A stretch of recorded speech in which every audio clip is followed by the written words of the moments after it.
bersedia mendengar. Sejak kulihat wajahnya, ku yakin pada firman-Nya dan menyerahkan bimbangku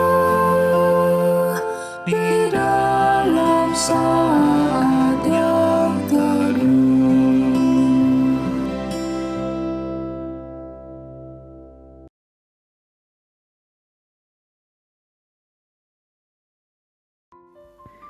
Pembacaan Kitab Mazmur pasal 20 ayat 7-8. Sekarang aku tahu bahwa Tuhan memberi kemenangan kepada orang yang diurapinya dan menjawabnya dari sorganya yang kudus. Dengan kemenangan yang gilang gemilang oleh tangan kanannya. Orang ini memegahkan kereta, dan orang itu memegahkan kuda. Tetapi kita bermegah dalam nama Tuhan Allah kita. Sungguh bersukacita jika hari ini, hari Selasa tanggal 5 April, kita boleh kembali bersatu dalam persekutuan doa pagi di GKI Surya Utama. Sebelumnya, kita akan merenungkan firman Tuhan. Mari kita berdoa. Bapa di dalam surga, kami bersyukur untuk kehidupan baru yang Kau berikan kepada kami. Maka ya Tuhan, pimpinlah kami agar kami boleh menjalani kehidupan seturut dengan kehendak-Mu. Bersama-sama kami mohon pimpinan Roh Kudus-Mu ketika kami akan bersama-sama membaca, merenungkan, dan siap melakukan kebenaran firman-Mu, agar nama-Mu dimuliakan dalam setiap kehidupan kami. Pimpin hamba-Mu ya Tuhan, agar ia boleh berkata-kata seturut dengan kehendak-Mu. Dan walaupun kami terpisah oleh ruangan, bahkan terpisah oleh waktu, Tuhan tolong Roh-Mu yang kudus memampukan kami untuk merasakan jamahan yang sama dari kuat kuasa Roh Kudus untuk memahami kebenaran firman Tuhan. Berfirmanlah saat ini ya Bapa, kami siap untuk melakukannya. Di dalam nama Tuhan Yesus Kristus kami berdoa. Amin. Renungan firman Tuhan hari ini didasari oleh surat 1 Yohanes pasal yang kedua. Boleh silakan ambil Alkitabnya. Kita membaca dan menyimak bersama-sama. Surat 1 Yohanes pasal yang kedua, kita perhatikan mulai ayat yang ke-18. Anak-anakku, waktu ini adalah waktu yang terakhir. Dan seperti yang telah kamu dengar, seorang antikristus akan datang. Sekarang telah bangkit banyak antikristus. Itulah tandanya bahwa waktu ini benar-benar adalah waktu yang terakhir.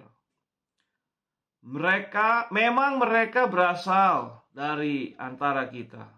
Tetapi mereka tidak sungguh-sungguh termasuk pada kita.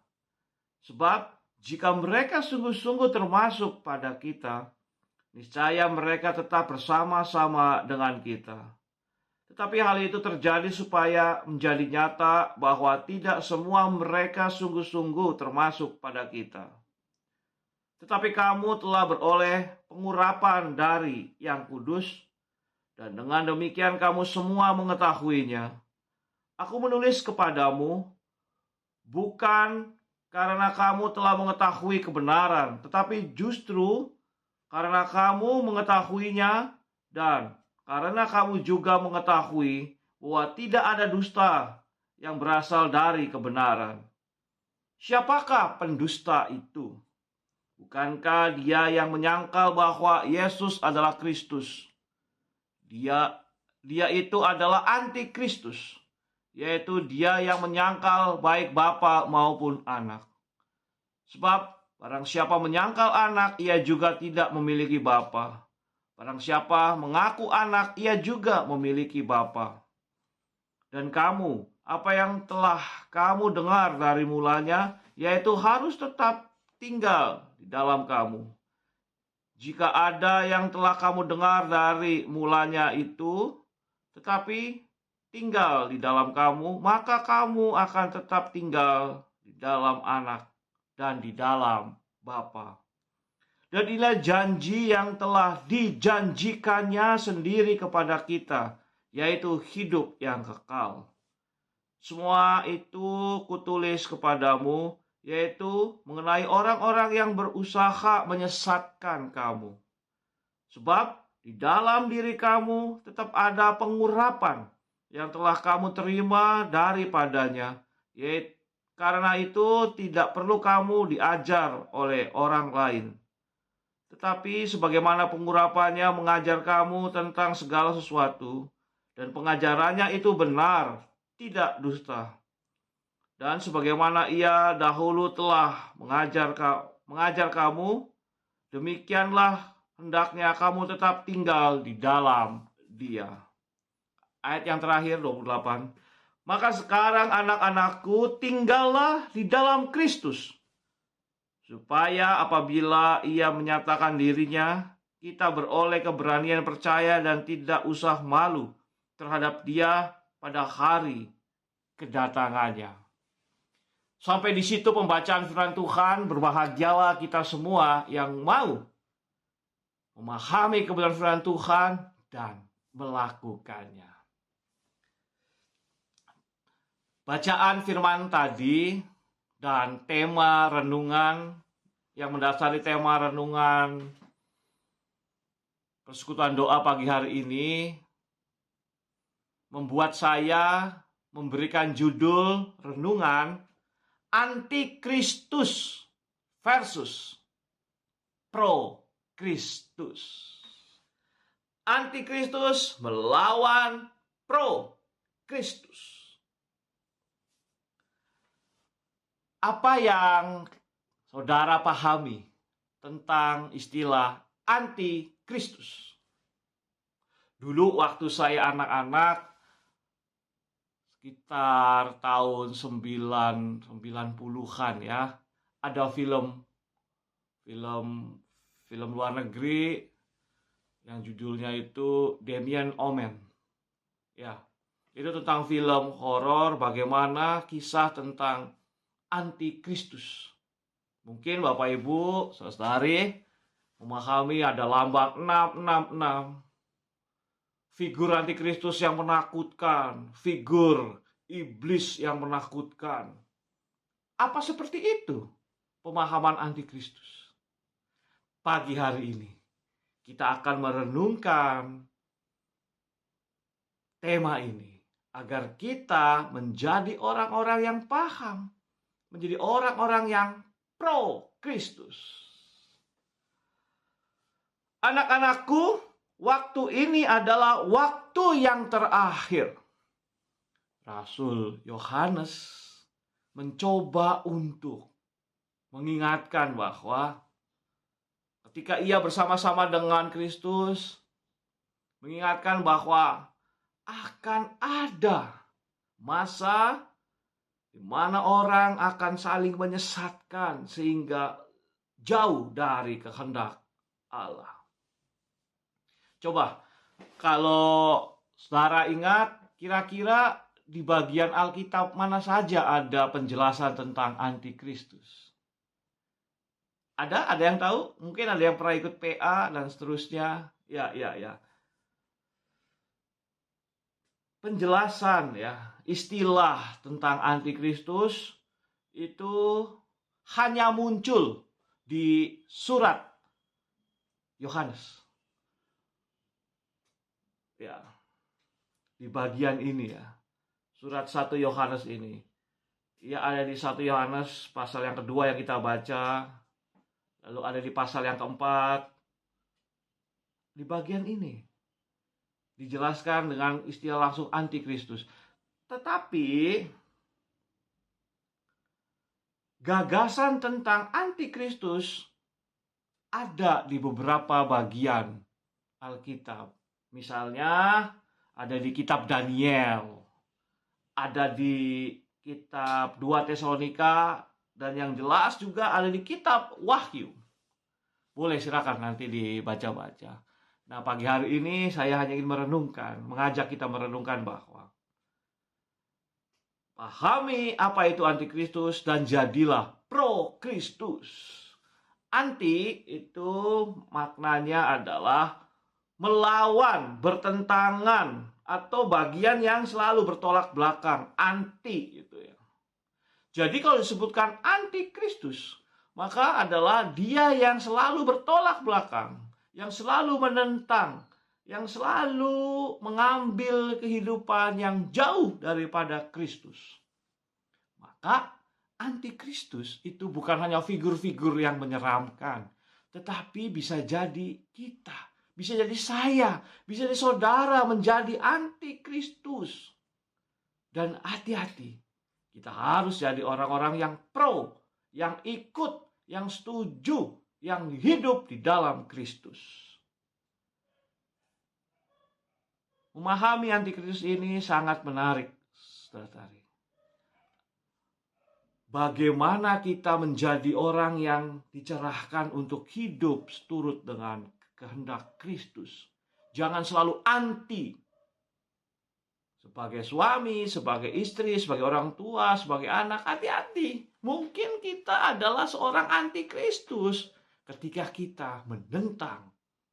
Ketika kita tidak mau mengikuti apa yang ingin Kristus ajarkan, nyatakan kita. Ingat kan, kita adalah Kristen. Orang-orang Kristen, pengikut Kristus. Harusnya kita pro Kristus, bukan anti Kristus. Nah, untuk itu, agar kita sungguh-sungguh memahaminya, maka mari kita. Memang mereka berasal dari kita, tetapi mereka tidak sungguh-sungguh termasuk pada kita. Sebab jika mereka sungguh-sungguh termasuk pada kita, niscaya mereka tetap bersama-sama dengan kita. Tapi hal itu terjadi supaya menjadi nyata bahwa tidak semua mereka sungguh-sungguh termasuk pada kita. Penulis surat 1 Yohanes ini ingin menunjukkan bahwa antikristus ada di sekitar kita. Maka saya katakan tadi, hati-hati, mungkin saya, mungkin Anda, karena antikristus ada di sekitar kita. Mereka yang tidak sungguh-sungguh untuk percaya hidup dalam pimpinan Kristus. Mereka yang tidak sungguh-sungguh berusaha untuk menunjukkan bahwa dirinya adalah saksi Kristus. Maka perjuangan untuk menjadi pro Kristus adalah orang-orang yang berusaha untuk menjadi saksi Kristus. Surat 1 Yohanes ini sendiri mempunyai sebuah konteks pemikiran, situasi bahwa saat itu terjadi pertentangan, perselisihan antara orang-orang Yunani, Helenis, yang sudah menjadi Kristen, pengikut Kristus, dan orang-orang Yahudi yang berbahasa Ibrani yang akhirnya memilih untuk menjadi pengikut Kristus. Mereka berribut, bersih tegang bahwa yang benar adalah orang-orang Yahudi. Maka orang-orang Yunani yang ingin menjadi pengikut Kristus harus menjadi orang Ibrani, orang Yunani, orang Yahudi dulu. Dan ini sangat menimbulkan gesekan. Belum lagi ada timbulnya banyak guru-guru palsu. Ya tadi tuh, yang bukan pro Kristus tetapi anti Kristus, yang mengajarkan tidak seturut dengan kehendak Kristus. Nah, dalam situasi saat ini di dunia modern, maka kita perlu melihat bahwa untuk menjadi seorang yang pro Kristus adalah mereka yang sungguh-sungguh berusaha untuk hidup dengan menyatakan kehendak Kristus. Dan ini adalah ujiannya. Dan ini adalah menariknya menjadi pro Kristus. Ayat 28. Maka sekarang anak-anakku tinggallah di dalam Kristus. Supaya apabila ia menyatakan dirinya, kita beroleh keberanian percaya dan tidak usah malu terhadap dia pada hari kedatangannya. Sikap kita yang pertama adalah mari kita melihat diri kita. Apakah kita ini orang yang selalu bertolak belakang, orang yang menentang, orang yang tidak menyatakan kehendak Kristus dalam kehidupan kita. Maka mari jadilah seorang pro Kristus, yaitu orang-orang yang hidup, yang tinggal di dalam Kristus. Orang yang seperti apa ini orang yang pro Kristus ini? Matius pasal yang ke-7 ayatnya yang ke-21 dan 23 mengatakan, bukan setiap orang yang berseru kepadaku Tuhan, Tuhan akan masuk ke dalam kerajaan sorga, melainkan apa yang melakukan kehendak Bapakku di sorga. Pada hari terakhir banyak orang akan berseru padaku, Tuhan, Tuhan. Bukankah kami bernubuat demi namamu dan mengusir setan demi namamu, mengadakan banyak mukjizat demi namamu? Pada waktu itulah aku akan berterus terang pada mereka dan berkata, aku tidak mengenal kamu. Sangat mengecewakan. Ketika kita merasa menjadi seorang yang pro Kristus, hamba Tuhan, saksi Kristus, ternyata Tuhan sendiri tidak mengenal kita.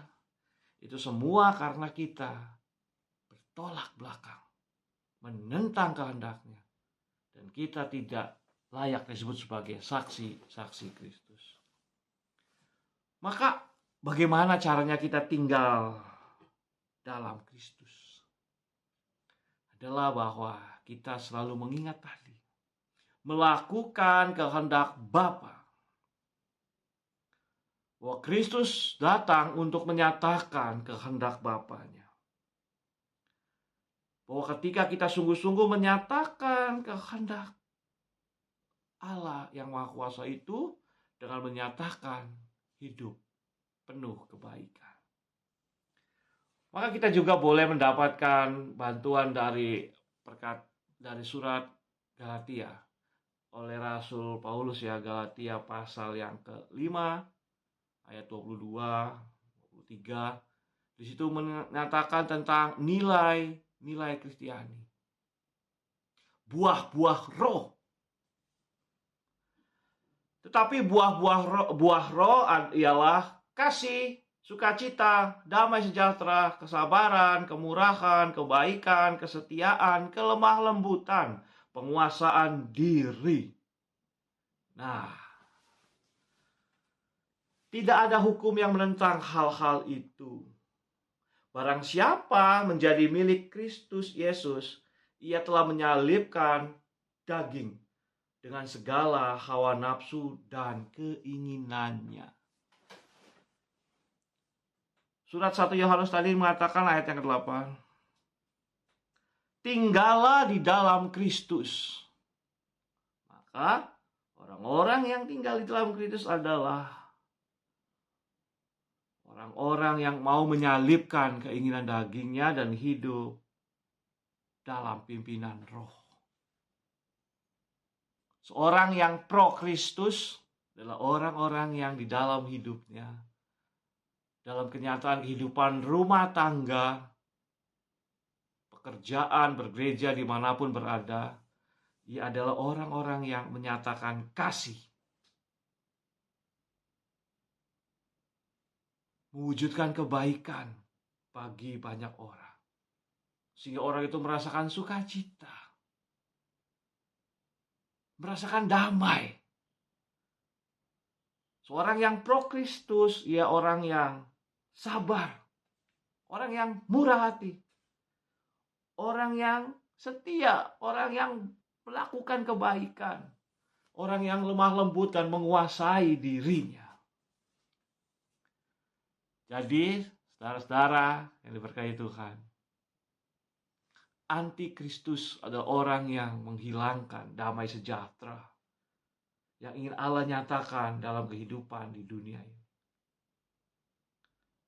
Tetapi orang-orang yang pro Kristus adalah orang-orang yang tadi hidup dalam kasih, hidup dengan sukacita, lemah lembut, sejahtera, sabar, kemurahan, penuh kebaikan, kesetiaan, menguasai diri. Jika saat ini ada banyak persoalan yang kita hadapi, ayo kita menunjukkan identitas kita sebagai saksi Kristus, menjadi orang-orang yang pro Kristus.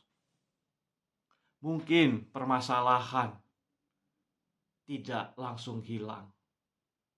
Mungkin pergumulan tidak serta-merta lenyap. Tetapi paling tidak, ketika kita hidup mengikut Kristus, di dalam Kristus, akan selalu ada kasih. Akan selalu tersedia sukacita, damai sejahtera, kesabaran, kemurahan, kebaikan, kesetiaan, kelemah lembutan, dan penguasaan diri. Dan kalau hal-hal itu kita lakukan, sungguh hadiran kita akan membawa damai sejahtera. Shalom. Nyatalah kehendak Tuhan, sukacita Allah dalam kehidupan kita. Mari, saudara-saudaraku yang terkasih dalam Kristus, kita menjadi orang-orang pro Kristus. Kita lakukan dalam hal-hal yang sederhana di hadapan orang-orang yang ada di sekitar kita, sehingga mereka melihat Kristus ada dalam hidup ini. Amin. Mari kita berdoa. Bapa di dalam surga, kami bersukacita bahwa segala yang Kau berikan kepada kami adalah kebaikan. Maka mampukanlah kami tetap berjalan dalam kebaikan kehendak-Mu. Kami mengikuti pimpinan-Mu, penuh sukacita, memahami rancangan-Mu yang membawa damai sejahtera. Untuk itu ya Bapa, mampukanlah kami, teguhkanlah kami untuk hidup dengan menyatakan nilai-nilai kekristenan, menyatakan kehendak-Mu di dalam tutur kata dan perbuatan kami. Kami menjadi seorang yang pro Kristus, ikut Kristus, cinta Kristus di dalam segala kenyataan kehidupan kami. Nama Kristus dimuliakan, sehingga kami layak disebut sebagai saksi-saksi Kristus. Bapa di dalam surga, kami bersukacita untuk kehidupan kami bergereja di GKI Surya Utama. Bapa berkatilah majelis jemaat, Bapa berkatilah pengurus komisi. Tuhan, terima kasih untuk peneguhan penatua masa pelayanan yang baru yang boleh kami jalani minggu lalu. Kiranya itu sesuai dengan kehendak-Mu. Kuatkanlah majelis jemaat, kuatkanlah para penatua untuk melaksanakan tugas pelayanannya sebagai pemimpin gereja Tuhan di GKI Surya Utama. Kami juga berdoa Tuhan untuk setiap panitia yang ada. Terlebih ketika kami sedang menghayati masa-masa Prapaskah dan Paskah. Tuhan tolonglah setiap kegiatan Paskah boleh dilaksanakan dengan baik. Maka setiap perencanaannya Engkau berkati, panitia, anggota jemaat, dan setiap orang yang terlibat di dalamnya boleh menyatakan kehendak Tuhan dalam setiap kegiatan-kegiatan Paskah. Bapa di dalam surga, kami juga berdoa ya Tuhan, agar setiap kegiatan yang dilaksanakan di GKI Surya Utama, kegiatan jemaat, yang menyatakan persekutuan, kesaksian, dan pelayanan, di dalamnya semua nama Tuhan dimuliakan. Kami berdoa ya Tuhan untuk setiap kegiatan online yang masih kami lakukan. Dan jika berangsur-angsur mulai pulih keadaan pandemi ini Tuhan, Tuhan tolong agar kami pun sebagai anggota jemaat boleh mensikapinya dengan baik. Bapa di dalam surga, kami berdoa untuk situasi kehidupan umat manusia di dunia ini. Tuhan, kami berdoa untuk perdamaian yang boleh dirasakan ketika hubungan Rusia dan Ukraina menjadi memanas. Tuhan tolong agar ada perdamaian antara bangsa, negara, Ukraina dan Rusia. Tuhan tolong kiranya mereka boleh menyatakan kekuatan cinta kasih, semangat persaudaraan umat manusia. Pimpinlah para presiden, pejabat di kedua negara itu yang sedang bersitegang itu boleh melembutkan hatinya untuk mewujudkan damai sejahtera bagi bangsa dan negaranya. Bapa di dalam surga, kami juga berdoa untuk para narapidana tindakan teroris, napiter. Tuhan tolong berkatilah setiap narapidana teroris agar mereka boleh menghayati bahwa kebaikan umat manusia di atas segalanya. Tuhan tolong juga keluarga napiter agar mereka juga boleh mendapatkan segala kebaikan. Dan narapidana teroris juga boleh kembali kepada kebaikannya untuk mewujudkan perdamaian, cinta kasih dalam kehidupan umat manusia. Bapa di dalam surga, kami juga memohon agar setiap pribadi kami masing-masing umat manusia tidak menjadi batu sandungan bagi orang lain, baik sedikit atau banyak, sehingga tidak terjadi hal-hal yang menimbulkan bencana kemanusiaan. Bapa di dalam surga, kami berdoa untuk setiap pribadi. Mereka orang-orang yang sedang berusaha untuk mencari nafkah, bekerja, mencari pekerjaan. Tuhan tolong agar kiranya boleh mendapatkan pekerjaan, dan yang sudah bekerja kiranya bisa bekerja dengan baik, bukan hanya untuk mencari keuntungan pribadi saja. Bapa di dalam surga, Engkau juga akan memberkati orang-orang yang sedang bergumul dalam segala kelemahan tubuhnya. Tuhan memberkati anggota keluarga kami, pasangan hidup kami, kerabat kami yang sedang mereka menantikan kesembuhan. Kami ingin menyebut nama mereka. Dipersilakan jemaat untuk menyebutkan nama mereka yang sakit, yang lemah tubuh, yang sedang menantikan kesembuhan yang daripada Tuhan saja. Tuhan berkatilah mereka, pimpinlah mereka yang sedang sakit, lemah tubuh untuk mempunyai semangat untuk menantikan kesembuhan daripada Tuhan saja. Hati yang gembira mereka miliki. Kami juga berdoa untuk keluarga yang mendampingi agar juga diberikan kesabaran dan sukacita untuk sama-sama menantikan kesembuhan daripada Tuhan saja. Bapa di dalam surga, inilah doa kami. Kami berdoa dengan penuh keyakinan bahwa Engkau akan mendengarkannya. Karena kami menaikkan doa di dalam nama Tuhan Yesus Kristus. Amin.